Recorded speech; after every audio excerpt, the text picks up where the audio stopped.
Contact and crisis. The stars glittered against the vast black canvas of space as Commander Viridian's vessel cut silently through the void.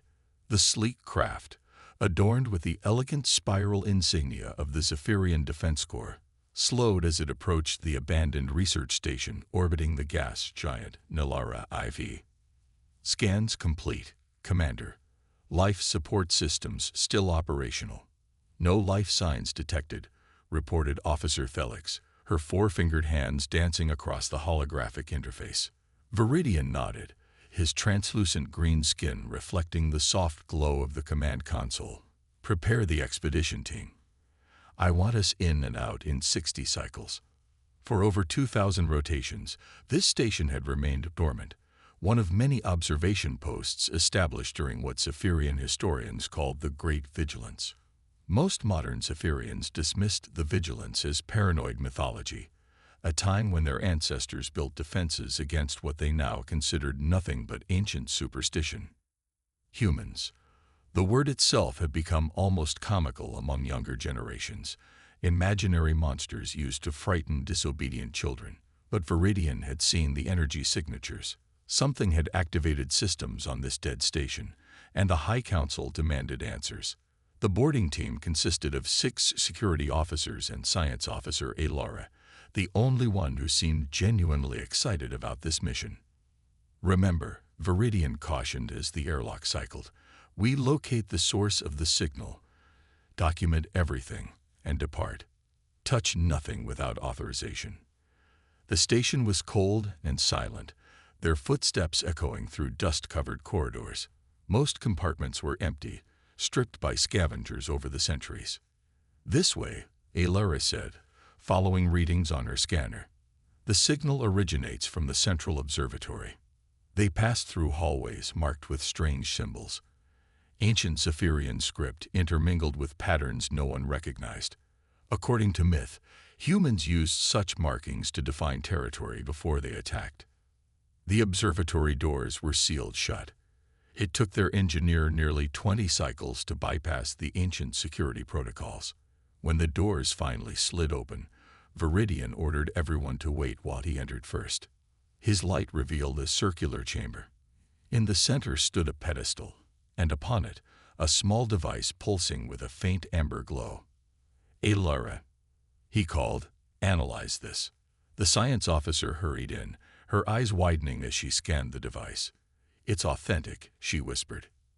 Actual human technology. Impossible, Viridian responded. Those are just stories. No, Commander. Look at these designs, these materials. Nothing in our archives matches this construction. The device was small enough to fit in Viridian's palm, projecting strange symbols into the air above it. Can you interpret it? He asked. Alara tilted her head. Not entirely, but some matches fragments in our oldest records. She pointed to specific symbols. This repeating pattern, it's a warning. Warning of what? It says, they will return, over and over. Viridian felt a chill spread through his body. Secure it, we're taking it to high command. As they carefully contained the device, a security officer called from an adjacent room. Commander, you need to see this. Viridian found the officer standing before a wall covered in crude illustrations. The images depicted tall, two-armed beings standing among stars. In one sequence, these creatures traveled between worlds. In another, they fought with weapons that obliterated entire planets. The old myths, Viridian murmured. Sir, said the officer, these aren't original to the station. The material analysis indicates they were added approximately 300 rotations after abandonment. As they prepared to leave with their findings, the ship's pilot contacted Viridian. Commander, we're detecting unusual signals from beyond the outer boundary. Nothing matching known communication patterns. Viridian looked at the contained device, still pulsing with amber light. How soon can we reach Central Command? 12 cycles, sir. Make it 8. I believe we've awakened something that should have remained dormant. As their ship pulled away from the station, a faint signal began broadcasting from the abandoned outpost. Far beyond Zephyrian space, something received this signal and answered. 5 cycles after Viridian's discovery, the alert came. An unidentified vessel had entered Zephyrian space near the research colony of Elmira. High Command dispatched Viridian to join the contact team, given his recent experience with human artifacts.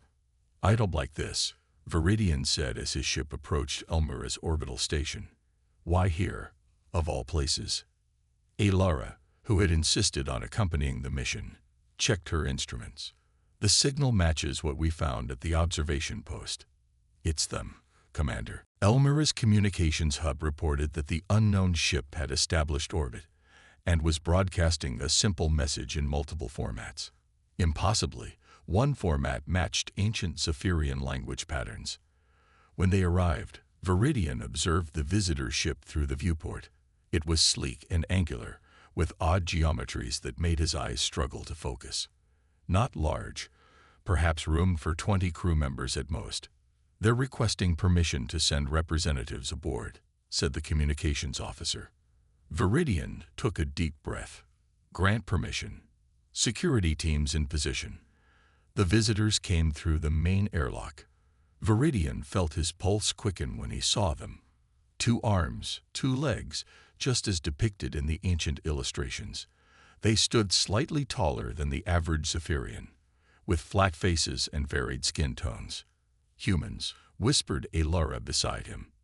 "They're real." The taller one stepped forward. "I am Captain Alina Reyes of the Earth Alliance vessel Pathfinder.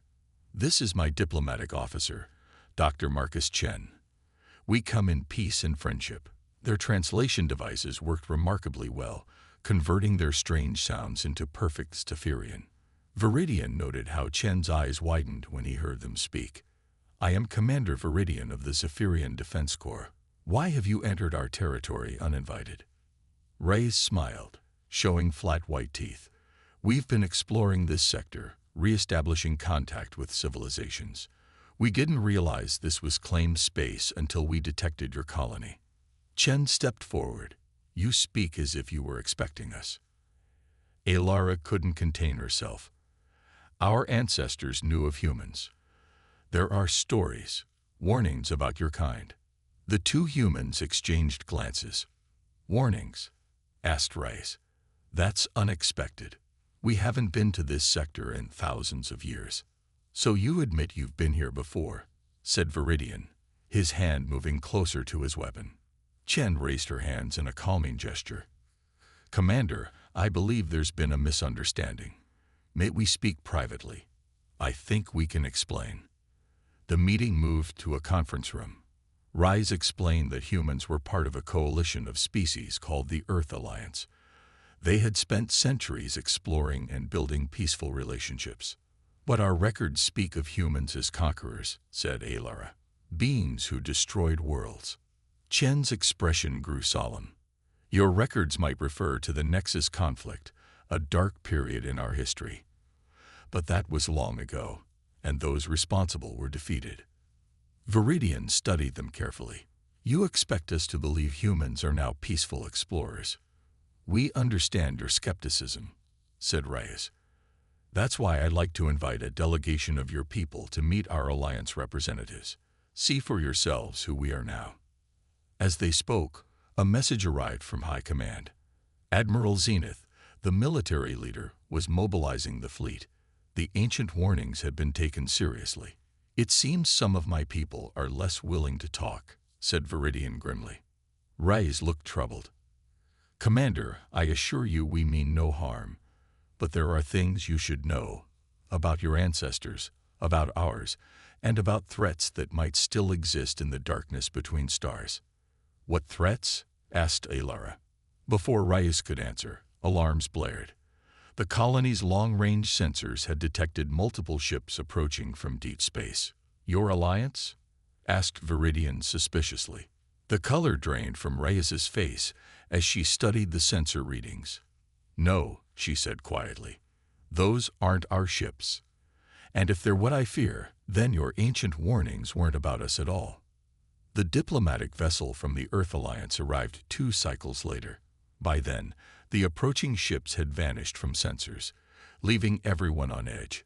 Viridian stood with Alara in the grand meeting hall as the human delegation entered.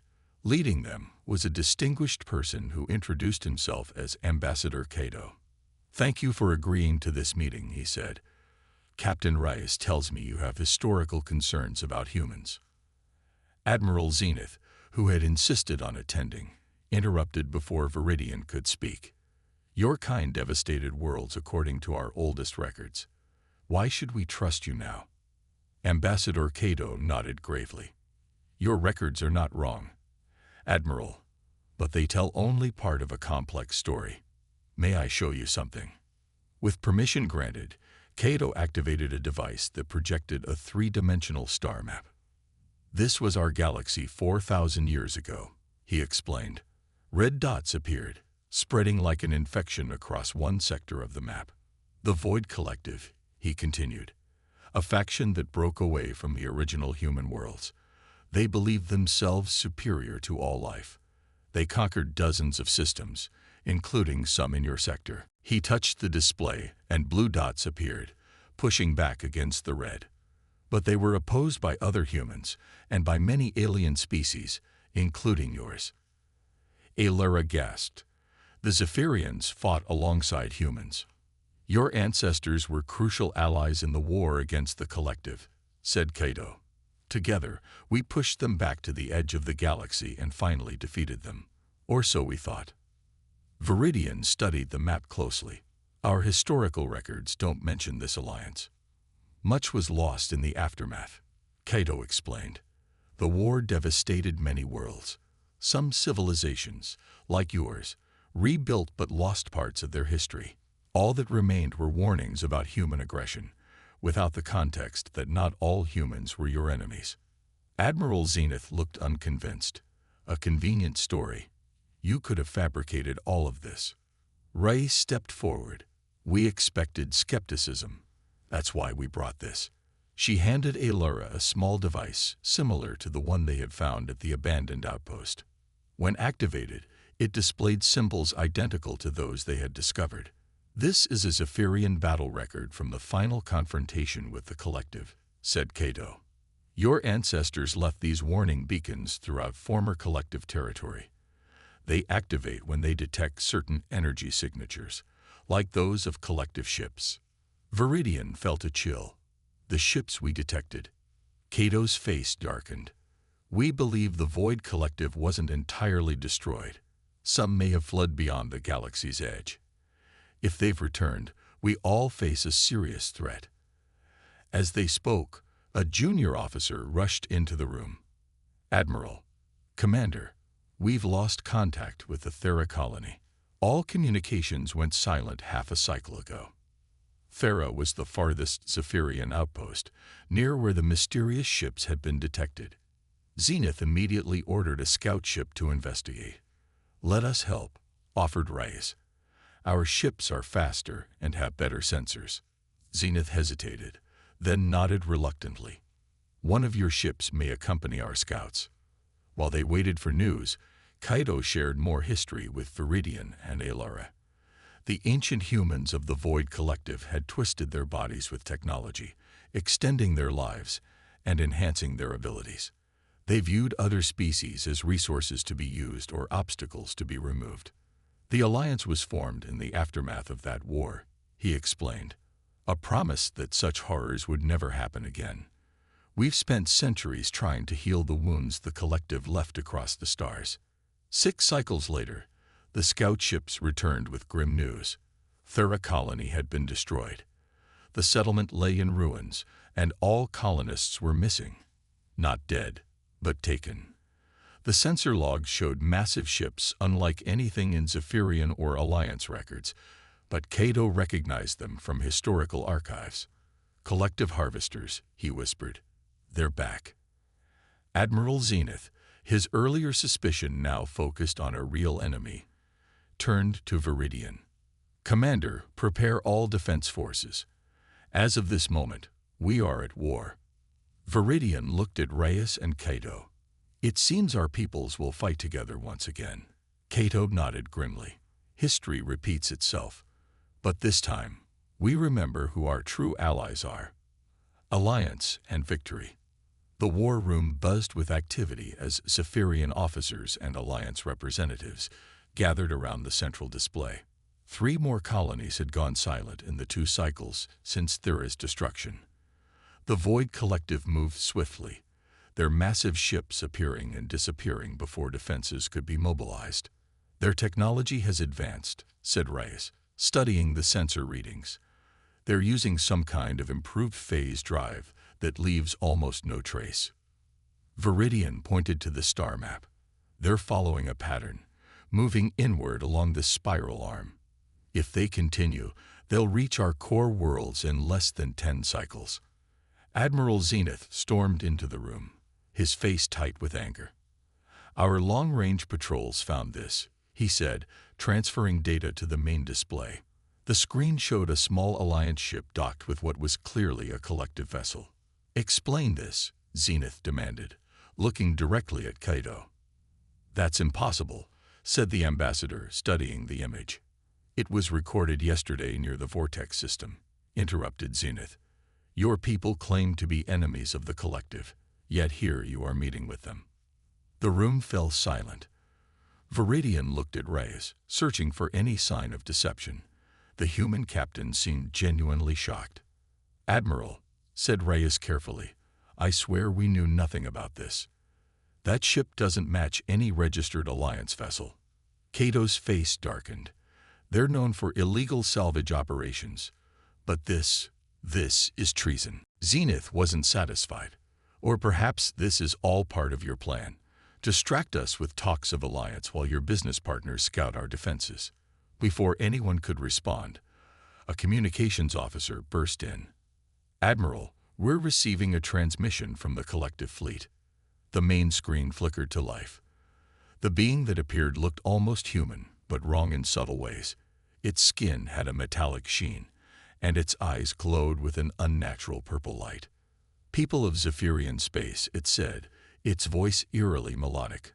I am Archon Nexus of the Void Collective. After 4 millennia of exile, we have returned to reclaim what was once ours. The room remained silent as Nexus continued. Your ancestors, alongside the treacherous Alliance humans, drove us from our rightful territories. Now you will pay that debt. Your worlds will provide resources. Your people will provide biological material. Resistance is. Admiral Zenith cut the transmission. I've heard enough. The Admiral turned to the Alliance representatives. This confirms everything. The collective speaks of you as enemies, yet that ship we saw tells a different story. Admiral, please, said Kaito. We need to stand together. The collective is manipulating. Silence, shouted Zenith. Commander Viridian, escort our guests to secure quarters. They are not to have access to communications. Viridian hesitated. Sir, I'm not sure if. That's an order, Commander. As Viridian led Reyes, Kaito, and Chen away, the captain whispered urgently, Viridian, you know this is wrong. The collective is playing us against each other. It's what they've always done.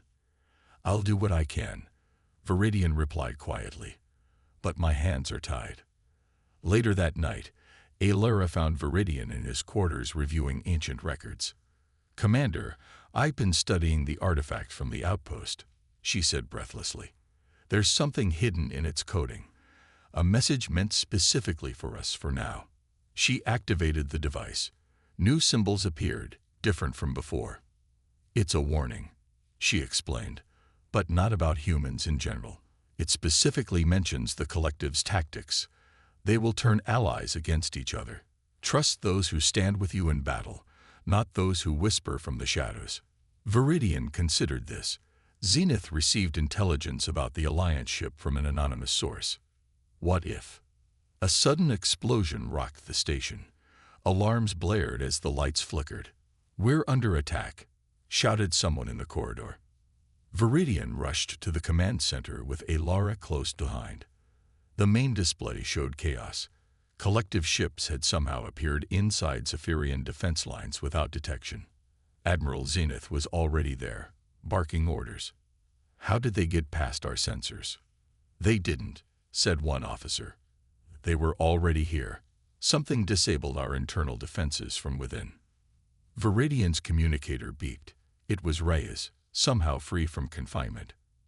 Viridian, listen to me. This attack, it's not what it seems. Check your central computer core. The collective has infiltrators. They've been here for weeks. As realization dawned on Viridian's face, he looked across the room directly at Admiral Zenith, who stared back with eyes that now glowed with an unnatural purple light.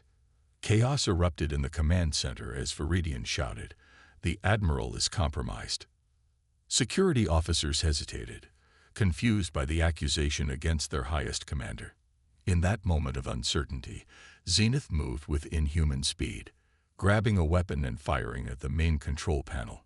Systems failed across the station as emergency lights bathed everything in crimson. Zenith, or the thing that had replaced him, smiled with metallic teeth. Too late, Commander. The collective has already won. 3 officers tried to restrain Zenith, but he tossed them aside like toys. Viridian fired his weapon, hitting Zenith in the shoulder.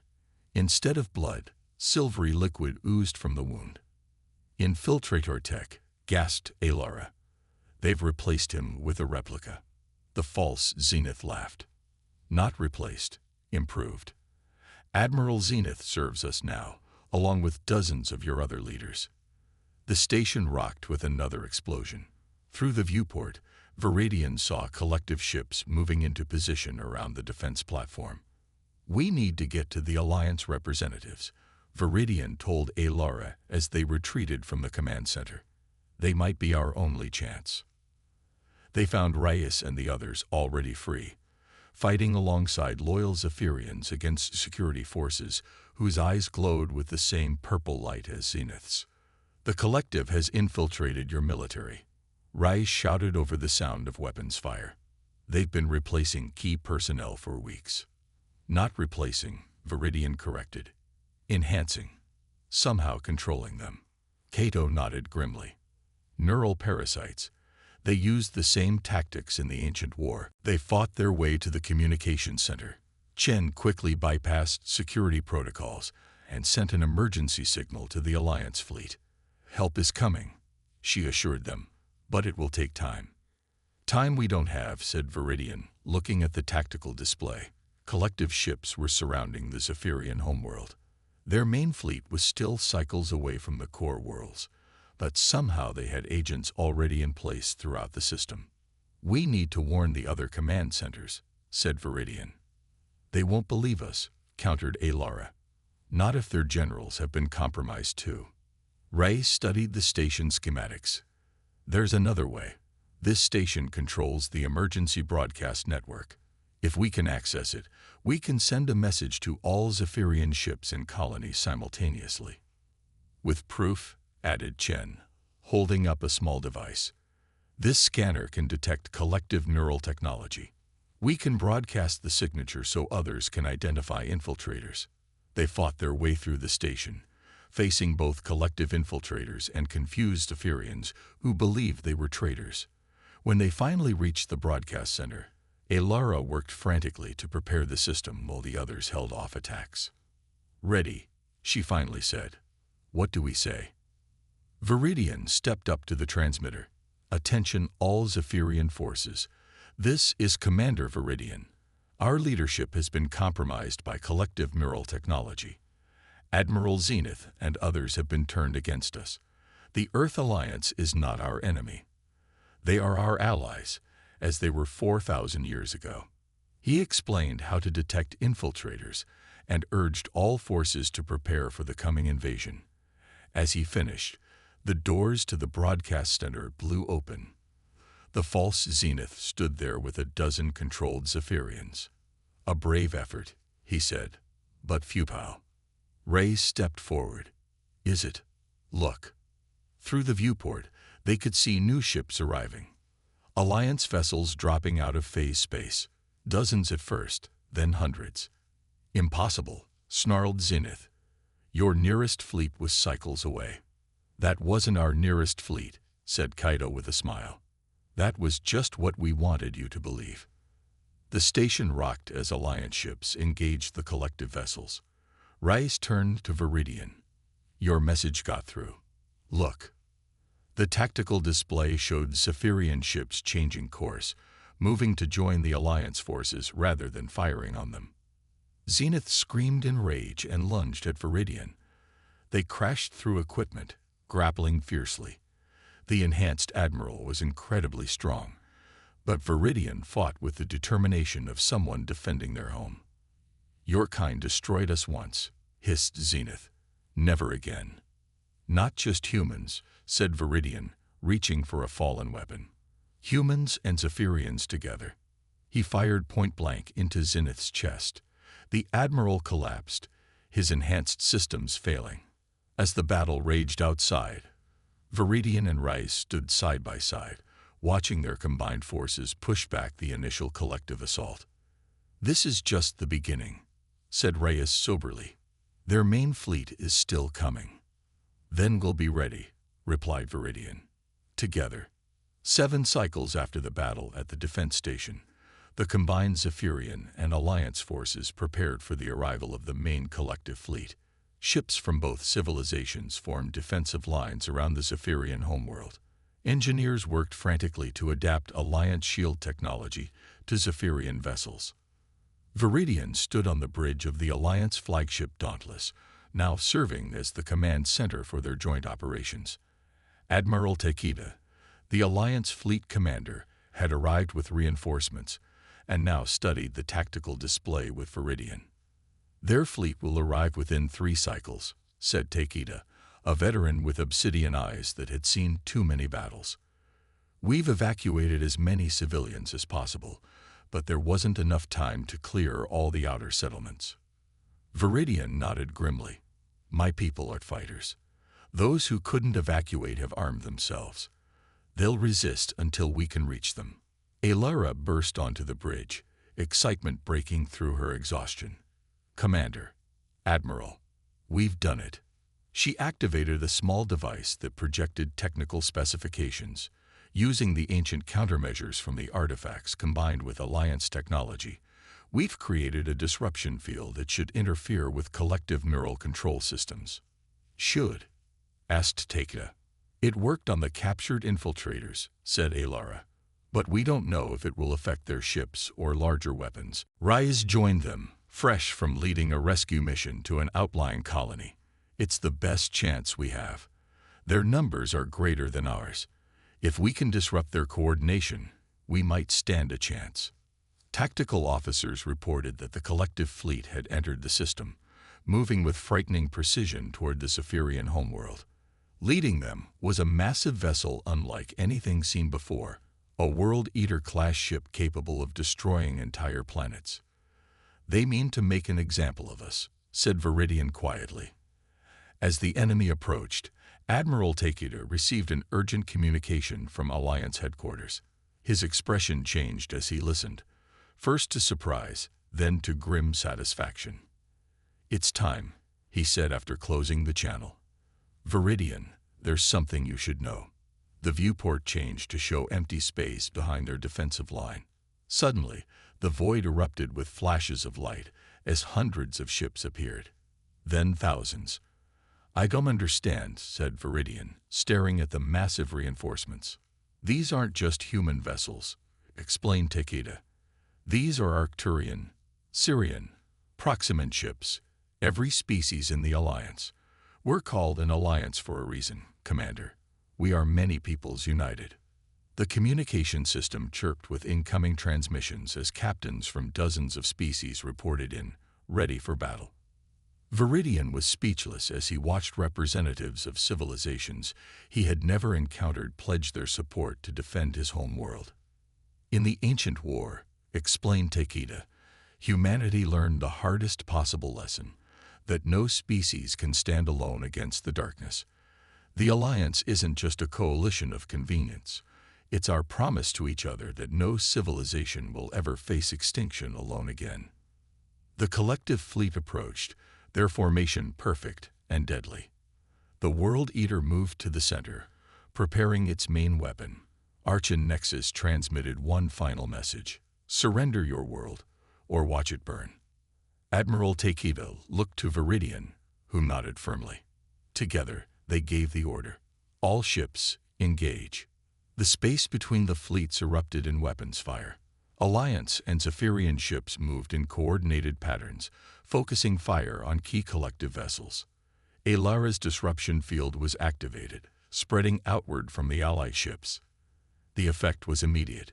Collective vessels began to move erratically as their neural-linked crews struggled against the disruption. But the World Eater remained unaffected, its massive weapons charging. "The field isn't strong enough to reach its core," said Alara frantically, adjusting settings. "We need to get closer." Ray stepped forward. "My ship has the strongest disruption emitter. We can get close enough." "That's suicide," said Viridian. Ray smiled. "Maybe not. We've been analyzing their defenses. The World Eater has a blind spot, a maintenance access near its main engine array. If we can get close enough, deploy the disruptor at maximum power. The feedback could cascade through their systems," finished Alara, catching on to the plan. "I'm going with you," Viridian decided. Takeda nodded. "We'll create a diversion. Give you a path straight to that monster." As they prepared to depart, Viridian addressed the combined fleet. 4,000 years ago, our ancestors stood together against the darkness. Today, we honor their sacrifice by doing the same. No matter what happens, we fight as one. The battle that followed would be recorded in both Zephyrian and Alliance histories as the Nexus confrontation. Alliance ships launched a massive assault against the Collective's front lines, creating a gap for Reyes' ship, with Viridian aboard, to slip through toward the World Eater. Collective vessels pursued them relentlessly, but Zephyrian fighters provided cover, demonstrating maneuvers that even experienced Alliance pilots admired. As they approached the World Eater, its point defense systems came alive, filling space with deadly energy pulses. "There!" shouted Viridian, spotting the access point Reyes had mentioned. "But their defenses are too heavy. We'll never get close enough." Reyes' face set in determination. "Yes, we will." Initiating emergency protocols. The ship's engines flared beyond safety parameters as Reyes executed a series of evasive maneuvers that no Zephyrian vessel could have survived.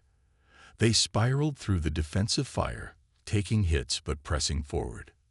"Disruptor at maximum charge," reported Chen from the engine room. "Ready on your command." They were close now, so close. The World Eater loomed above them, impossibly vast. "Now," shouted Reyes. The disruptor fired, a wave of energy unlike anything Viridian had ever seen. It struck the World Eater's exposed access point and spread across its hull like liquid lightning. For a moment, nothing happened. Then the massive ship began to convulse. Lights flickered across its surface. Its weapon charge dissipated harmlessly into space. "It's working," exclaimed Alara. "The neural networks are collapsing." Throughout the collective fleet, ships began to drift, their crews suddenly disconnected from the hive mind that controlled them. Some continued to fight, but their perfect coordination was gone. The combined Alliance and Zephyrian forces pressed their advantage, methodically dismantling the enemy fleet. The World Eater, its systems in chaos, began to retreat, followed by those collective ships still capable of independent action. Victory didn't come without cost. Many brave souls from both civilizations perished in the battle. Reyes' ship sustained critical damage, barely limping back to the Zephyrian defense platform. But together, they had done what neither could have accomplished alone. They had faced extinction and survived. In the aftermath, as recovery operations began across the system, Viridian stood with Reyes in a quiet observation deck, watching the stars. "Your people never were the monsters of our legends," Viridian said softly. "And your people weren't the primitives some of our historians believed," replied Reyes. "We were always stronger together. We just forgot." Ambassador Kaido and the new Zephyrian High Commander joined them, carrying a formal document. "The Alliance Zephyrian Accord," explained Kaido. A renewal of the pact our ancestors made 4 millennia ago. We stand together, now and always. As the document was signed, Viridian thought about the ancient warning that had started it all. They will return. The prophecy had been fulfilled, but not as anyone expected. The true enemy had returned, yes, but so had true allies. The stars no longer seemed cold and distant to Viridian. They were filled with friends his people had yet to meet, civilizations waiting to be rediscovered. And if the darkness ever returned again, they would face it together, humans and Zephyrians, guardians of the light.